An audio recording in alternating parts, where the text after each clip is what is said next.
Olá, povo de Deus, que Deus abençoe sua vida poderosamente. Nesse vídeo de hoje, eu quero falar um pouco com você a respeito de algo muito importante, né, que todos nós precisamos entender. Precisamos ter o entendimento mais claro, né? É que muitas pessoas entendem a respeito disso, mas de uma maneira difícil de se explicar. E eu quero passar para você da maneira clara, simples, para que você entenda esse mistério de Deus, que não pode ser outro, senão o plano da redenção. O plano da redenção, né? O grande plano de Deus, a grande ideia de Deus. Sabe que a gente entende que Deus ele tem um plano. Um plano, e esse plano ele é direcionado para nós. Plano este que é o plano da redenção.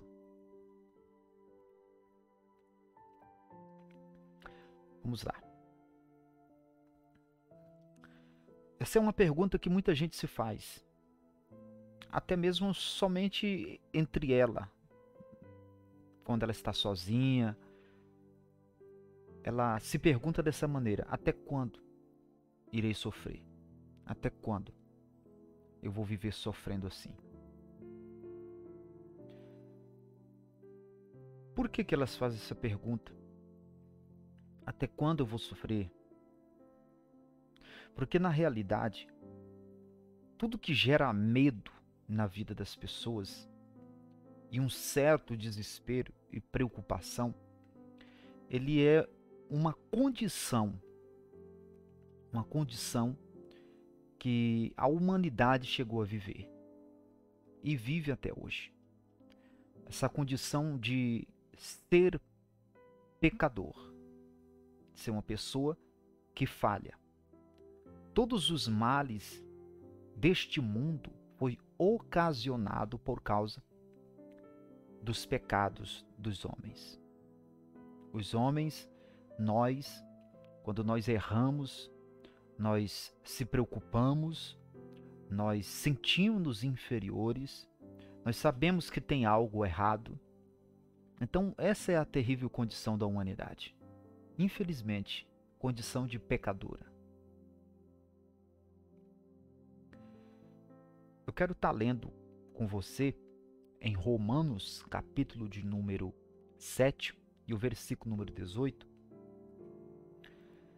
Romanos, capítulo de número 7 e o versículo número 18. Vamos lá. Romanos, capítulo 7, versículo número 18, é o que nós iremos ler. Nós iremos ler agora. Olha só, que diz assim está escrito. Romanos 7, versículo 18 diz assim, ó: porque eu sei que em mim, isto é, na minha carne, não habita bem algum. E com efeito, o querer está em mim, mas não consigo realizar o bem. Olha o que diz Romanos 7, versículo 18. Eu vou repetir porque esse versículo é muito forte.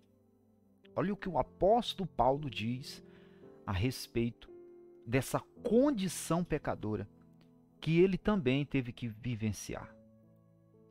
Está escrito assim: porque eu sei que em mim, isto é, na minha carne, não habita bem algum.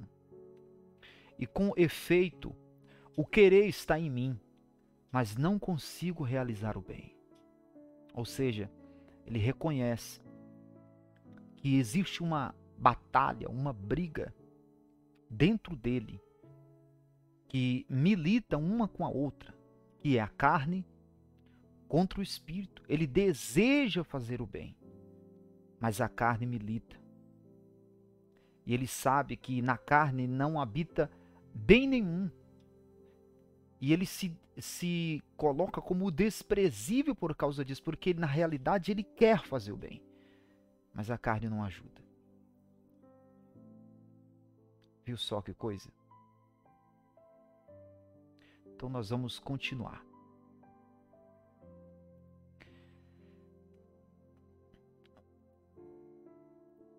Vamos lá. Em Romanos capítulo 6, no versículo 23, eu vou estar lendo também, referindo-se a esse estado considerado desprezível de ser um pecador, Paulo vai falar a respeito disso. Paulo ele vai mencionar a respeito disso. Romanos capítulo de número 6 e o versículo número 23. Romanos 6, 23. 6, 23, que diz assim, olha: porque o salário do pecado é a morte, mas o dom gratuito de Deus é a vida eterna, por Cristo Jesus, o nosso Senhor.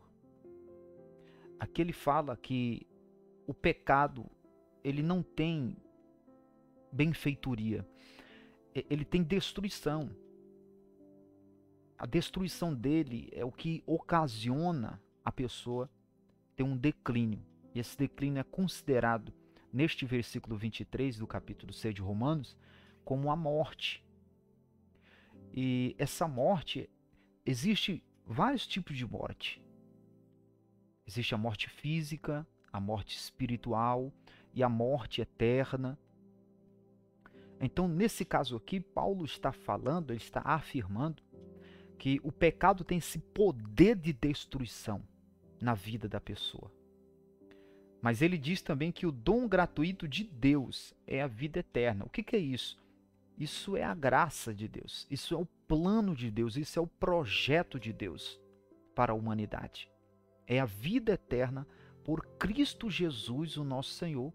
O gatilho de entrada, a chave de entrada para as mansões celestiais sempre foi e sempre vai ser Jesus Cristo. Aquele que crê em Jesus, esse será salvo. Olha que coisa maravilhosa. Vamos continuar. É muito lindo, a palavra de Deus é muito rica. Um gesto de amor. Que gesto de amor é esse que foi ocasionado por nós?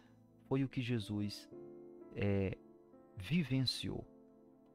O Pai, em João capítulo 3, Evangelho, versículo 16, afirma que ele amou o mundo de tal maneira que deu o seu Filho unigênito para que todo aquele que nele crer não pereça, mas tenha a vida eterna.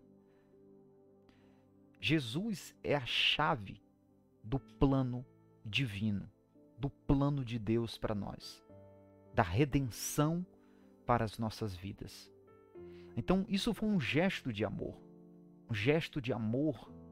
do Pai, entregando o Filho para ser flagelado no nosso lugar, para que estivéssemos direito, não por méritos, mas pela graça, o favor de Deus, ter direito a ter a eternidade com Deus.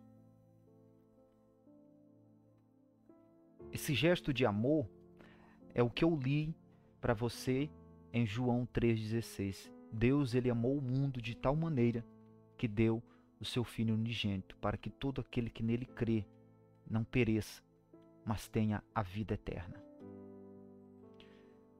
Também, 1 Pedro 2,24, eu vou estar lendo para você. Esse versículo é muito lindo. 1 Pedro 2,24. Vamos lá. 1 Pedro 2,24. Diz a seguinte palavra. Olha só. Levando ele mesmo em seu corpo os nossos pecados sobre o madeiro, esse gesto de amor, né? Para que, mortos para os pecados, pudéssemos viver para a justiça, e pelas suas feridas fostes sarados. Olha a substituição que aconteceu, né? Essa substituição. Cristo Jesus, ele leva no seu corpo, nas dores do seu corpo, os nossos pecados, quando ele é pendurado no madeiro. E pelas suas feridas, ele nos sara. E esse sarar aqui não é simplesmente fisicamente, porque existe a cura fisicamente. Mas o plano de redenção de Deus é a vida eterna. Embora que ele cura, que ele restaura fisicamente aqui na terra também, porque o plano de Deus ele é completo. Ele é composto de todas as partes possíveis de bênçãos. Mas o principal ponto, o principal foco é a vida eterna que o Senhor, ele fez este gesto de amor. Vamos lá. Eu vou ler outro versículo aqui. João 16, versículo 8. João 16, versículo 8. Que fala ainda sobre o gesto de amor. Vamos lá. João 16, versículo 8. Que diz assim, olha. Deixa eu achar aqui. João 16, versículo número 8.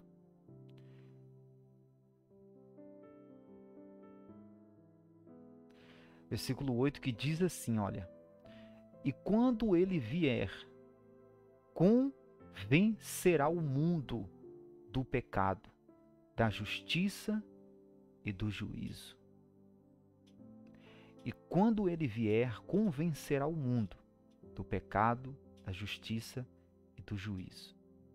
Olha que profundidade o plano de Deus chega a entrar. Que profundidade o plano de Deus chega a entrar. A ponto de fazer com que o homem venha convencer-se dos seus pecados, convencer-se da justiça de Deus, convencer também do juízo de Deus.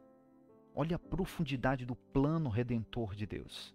Que coisa extraordinária. Maravilhoso, não é verdade? Vamos continuar.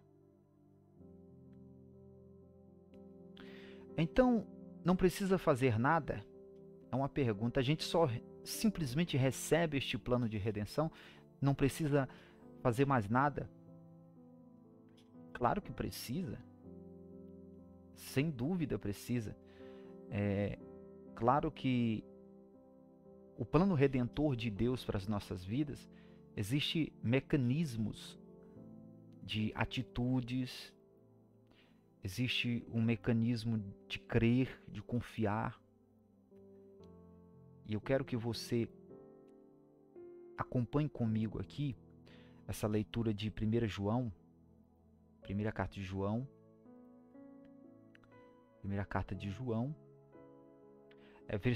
capítulo 5, versículo 11 e 12. Capítulo 5, versículo 11 e 12. Que diz assim, o versículo 11 diz assim: e o testemunho é esse, que Deus nos deu a vida eterna, e esta vida está em seu Filho. Versículo 12: quem tem o Filho tem a vida, quem não tem o Filho não tem a vida. Então existe aqui um projeto de confiança, de crer. O que significa você ter a vida, ter o testemunho da vida? Não é outra coisa senão você confiar, andar nas pisaduras como Cristo Jesus andou, ter as atitudes que Jesus teve enquanto as situações vieram ao seu encontro. Tudo isso são atitudes que nos diferencia do homem pecador que nós somos, porém, nós somos aperfeiçoados pela graça de Deus através do plano de redenção por viver aquilo que Cristo viveu. Então, isso é importante, nós temos uma vida moldada, transformada pelo poder da graça, pelo poder da redenção de Deus sobre as nossas vidas. Tudo isso é um plano profundo dos céus.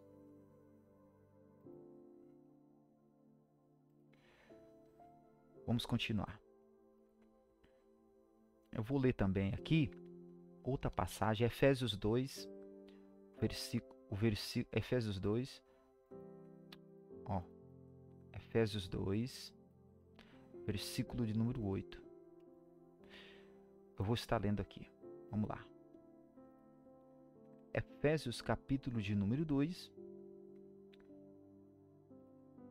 e o versículo de número 8 e 9. Vamos lá. Efésios 2, 8 e 9. Versículo 8 diz assim, porque pela graça sois salvos, por meio da fé. E isto não vem de vós, é dom de Deus. Versículo de número 9. Não vem das obras, para que ninguém se glorie. Apesar de que nós precisamos entender que precisamos ter uma vida moldada, transformada pelo poder da graça, confiança precisa ser posta em Cristo Jesus, a nossa fé. Nós sabemos que a graça de Deus, o amor manifesto através de Jesus Cristo, ele representa algo até muito mais profundo do que aquilo que nós pensamos. Se eu fazer, eu serei salvo. A gente, para ser salvo, não precisamos ter esse pensamento que é pelas obras, senão nós vamos viver iludidos. Viver iludidos por quê? Porque nós vamos imaginar que nós fomos salvos por causa do que nós fizemos em obras. E não é assim. Isso é um dom de Deus. Apesar de que nós temos que mudar o nosso curso de vida e andar no curso em que Cristo andou, nas práticas que Cristo andou, nós sabemos que a graça continua sendo um favor de Deus para as nossas vidas. Um favor de Deus para cada um de nós. E isso é um dom de Deus. Não vem pelas obras, para que o homem não venha bater no peito, não venha se gloriar. Não venha dizer foi pelos meus esforços, foi pelas as minhas obras. Disso Deus não quer. Por isso que está escrito no versículo 8 e 9. Porque pela graça sois salvos, por meio da fé. E isto não vem de vós, é dom de Deus. Não vem das obras, para que ninguém se glorie. Tremendo, né? Coisa linda. Deus é fiel. Vamos continuar.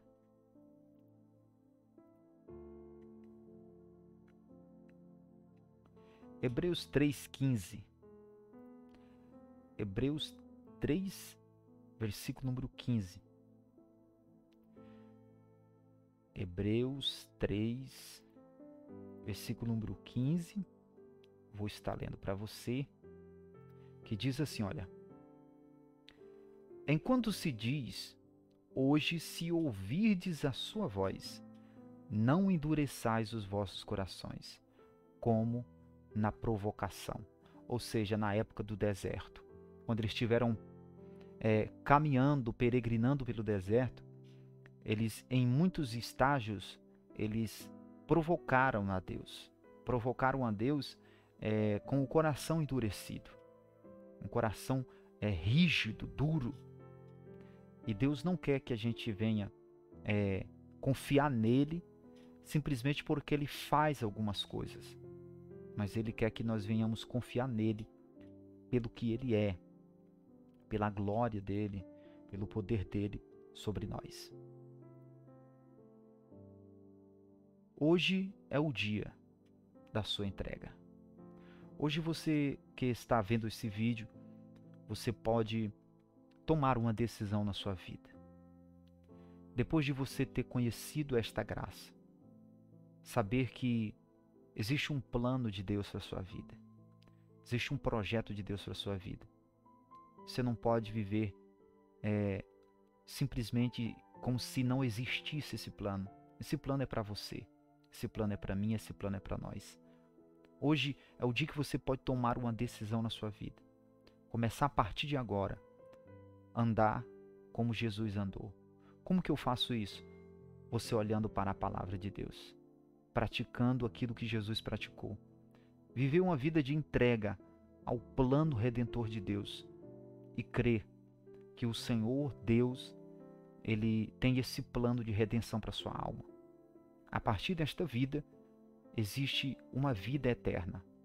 E o que Deus quer é que você abra os seus olhos e viva uma vida diferente, abençoada na presença dEle aqui e também no porvir, na eternidade. Que esse vídeo venha te abençoar. Fique na paz. Aqui é o seu irmão em Cristo Jesus, Herualdo Silva. Um grande abraço. Que Deus abençoe.